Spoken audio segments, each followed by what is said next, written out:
എന്നാ ഓണം സെലിബ്രേഷൻ കോളേജിൽ വിളിച്ചാൽ വരും ബാംഗ്ലൂർ. ബാംഗ്ലൂർ തന്നെയല്ലേ, ബാംഗ്ലൂരിൽ നിന്ന് എനിക്ക് വരാൻ പറ്റത്തില്ല, മനസ്സിലായോ? നീ ഒന്ന് പുറകോട്ട് കുറച്ച് കാര്യങ്ങൾ ചെകഞ്ഞാൽ മനസ്സിലാവും. തമിഴ്നാട് എനിക്ക് കയറാൻ പറ്റില്ല. എനിക്ക് മനസ്സിലായി. ബാംഗ്ലൂരൊക്കെ കിട്ടിയ വെട്ടിക്കൊല്ലു സാഹിബിനെ.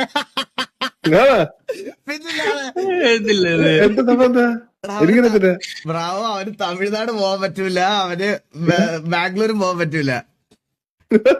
ലൈവിലിരുന്ന് ഒരു ദിവസം തമിഴന്മാര് നീയൊക്കെ മറ്റേ ഞങ്ങളുടെ മുല്ലപ്പെരിയാർ പിടിച്ചു കൂടെ കുണ്ണുകളെന്ന് പറഞ്ഞ മറ്റേ പ്രശ്നമായിട്ട് ലൈവിലിരുന്ന് പറഞ്ഞ് അത് ഇവർ റീലിട്ട് അത് 5 മില്യൺ വ്യൂസ് എന്തോ അടിച്ച് അതിനകത്ത് മൊത്തം തമിഴ് നാട്ടിൽ നിന്നുള്ള ആൾക്കാർ വന്ന് കമന്റ് ഇട്ട് പണി ഇവനെ. ഇത് കഴിഞ്ഞിട്ട് ബാംഗ്ലൂര് എന്തോ ആൾക്കാരെ എന്തോ പറഞ്ഞതിന് അവരടുത്ത് ഏതോ അഡ്വക്കേറ്റ് വരെ വീഡിയോക്കകത്ത് വന്ന് കമന്റ് ഇട്ട്.